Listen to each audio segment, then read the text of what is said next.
Esta es la segunda parte del video sobre el tema de la inteligencia interpersonal en adolescentes de 15 a 19 años en Estados Unidos en el periodo de 2006 al 2026.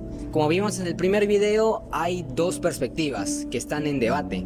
En primer lugar, tenemos la perspectiva innatista, que hace mención a que esta inteligencia interpersonal viene ya programada en el cerebro de los niños. Sin embargo, la perspectiva ambientalista refuta esa idea y hace mención a que se desarrolla más la inteligencia interpersonal o menos según los contextos y experiencias.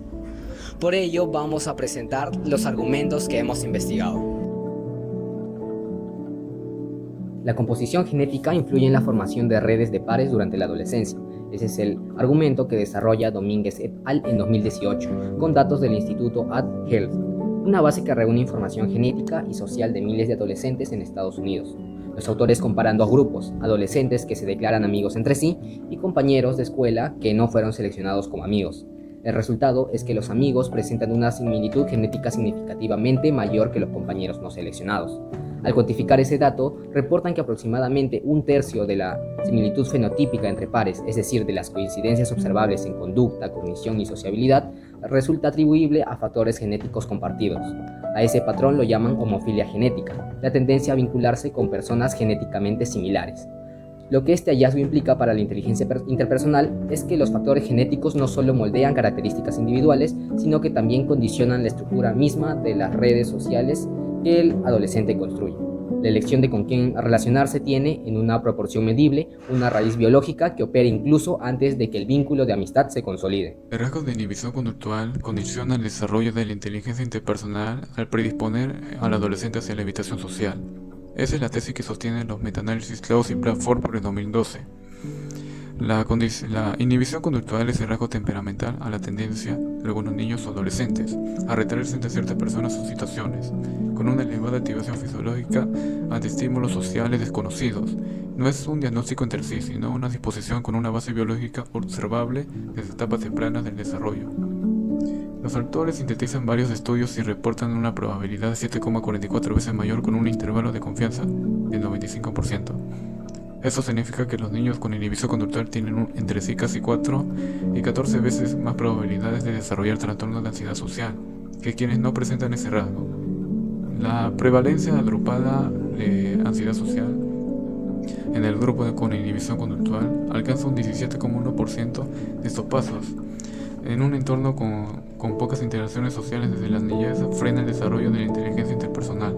Aunque el entorno puede ayudar a mejorar estas habilidades, no siempre logra compensar esas desventajas iniciales. El polimorfismo RS53576 en el gen del receptor de oxitocina demuestra variaciones en el grado de empatía entre individuos. Esa es la evidencia que aportan Rodríguez en 2009. Los autores trabajan con el gen OXTR, gen del receptor de oxitocina, y examinan una variación puntual dentro de él que puede presentarse en tres formas: GG, AG y AA. Evalúan a los participantes con la prueba Reading the Mind in the Eyes, que mide la capacidad de identificar el estado emocional de otra persona a partir únicamente de una fotografía de su mirada.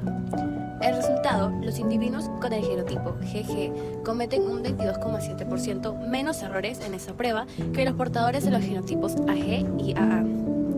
Agrupados frente al mismo conjunto de fotografías, las personas con GG reconocen correctamente más estados mentales y emocionales. Las variaciones en ese gen alteran el sistema receptor de oxitocina, un neuropéptido vinculado a los vínculos sociales y la regulación emocional. Y esa alteración se traduce en diferencias medibles en la precisión empática. Esos resultados implican que parte de la capacidad para leer emocionalmente a otros tiene una base biológica, presente desde el nacimiento, antes de cualquier experiencia social acumulada.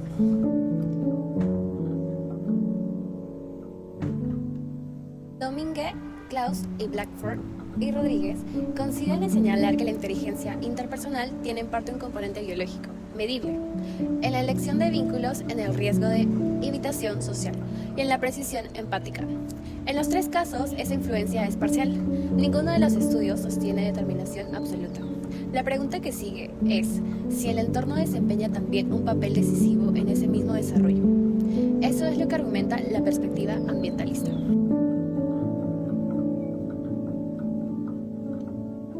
La congruencia entre contextos de socialización determina el desarrollo de la inteligencia interpersonal en adolescentes. Esta es la tesis que desarrolla Wang y Benner en 2016 con datos de adolescentes de origen inmigrante en Estados Unidos. Los autores analizan qué ocurre cuando la familia y el grupo de pares transmiten mensajes culturales similares, es decir, cuando ambos promueven la misma orientación cultural, y qué sucede cuando estos mensajes son diferentes. En el plano socioemocional, cuando la familia y los pares transmiten mensajes culturales similares, los adolescentes presentan menores niveles de angustia social, con un coeficiente beta de menos 0.30. Esto significa que mientras ambos entornos de socialización refuerzan el mismo aprendizaje cultural, disminuye la angustia que el adolescente experimenta a relacionarse con los demás. Sin embargo, cuando los pares dejan de reforzar esa misma orientación cultural, el coeficiente cae a menos 0.03 y deja de ser significativo, lo que indica que el efecto positivo de la familia prácticamente desaparece. Esto demuestra que no basta con que la familia promueva determinadas formas de relacionarse.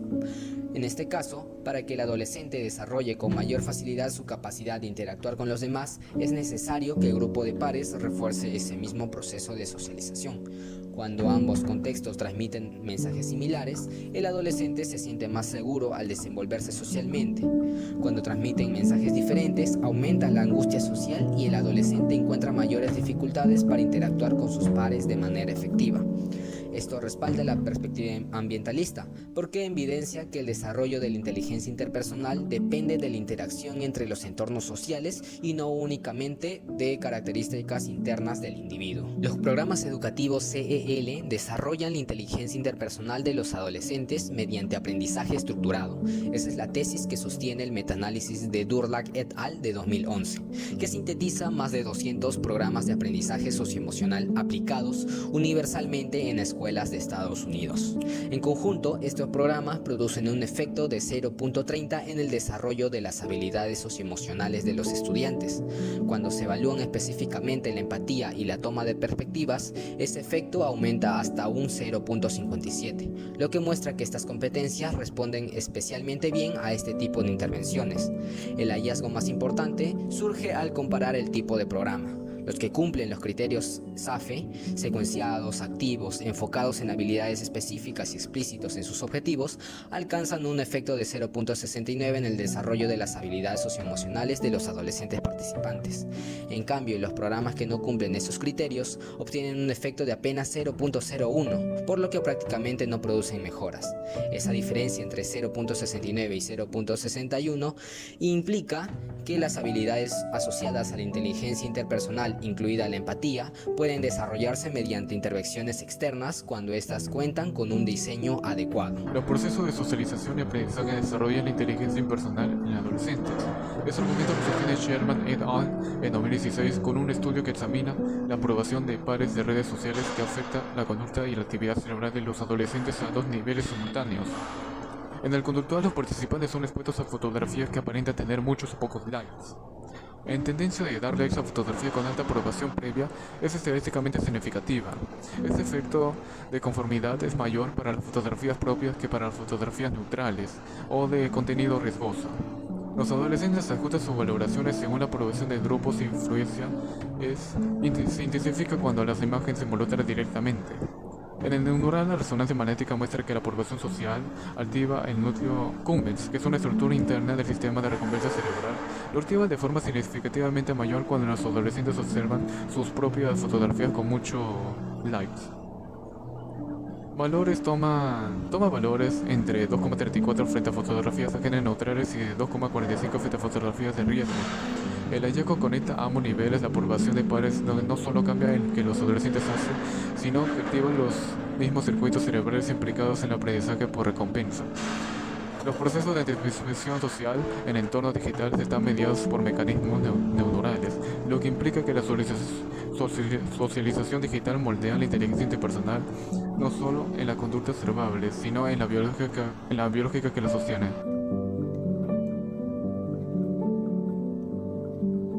Wang y Benner, Durlach y Sherman muestran el conjunto que el entorno familiar, educativo y digital se asocia con cambios reales y medibles en la inteligencia interpersonal. Con la evidencia de ambas perspectivas ya revisada, corresponde ahora una mirada de síntesis. La perspectiva innatista, Domínguez et al., Klaus y Blackford, Rodríguez et al., muestran diferencias biológicas medibles en 3 dimensiones: en la similitud genética entre amigos, en el riesgo de ansiedad social vinculado a la inhibición conductual y en la precisión empática ligada al gen OXTR. En los 3 casos la influencia es parcial, presente y estadísticamente detectable, pero no determinante por sí sola. Los estudios revisados presentan evidencia correspondiente tanto a la perspectiva innatista como a la perspectiva ambientalista.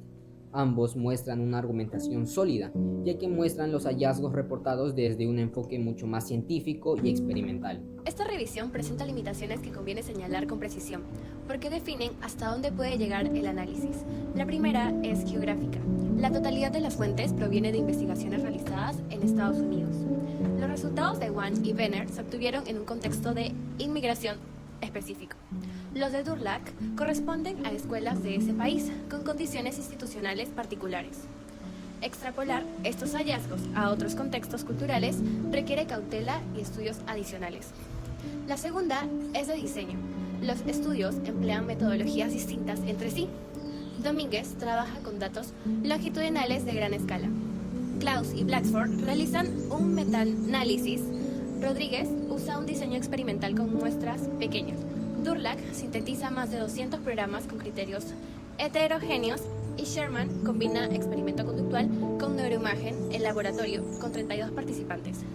Comparar directamente la magnitud de los efectos entre diseños tan distintos no es metodológicamente riguroso. La tercera es propia del género.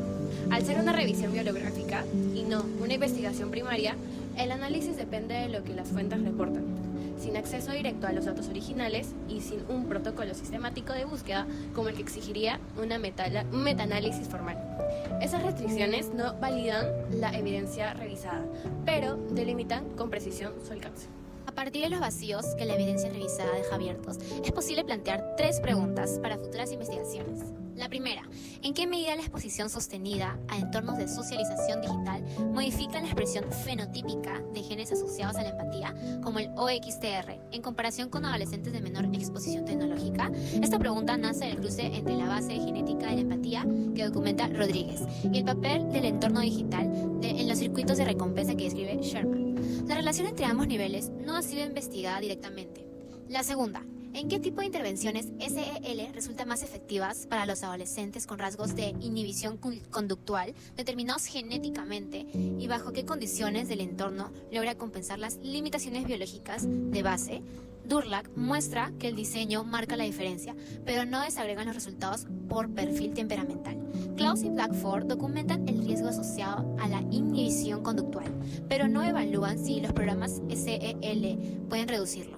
La tercera, ¿cómo varía el desarrollo de la inteligencia interpersonal en adolescentes latinoamericanos en comparación con los patrones identificados en Estados Unidos? Considerando las diferencias en estructura familiar, cultura de pares y acceso a programas SEL, esta pregunta recoge directamente la limitación geográfica de la revisión. Toda la evidencia disponible proviene de un contexto que no representa la diversidad de realidades en la que los adolescentes transcurren.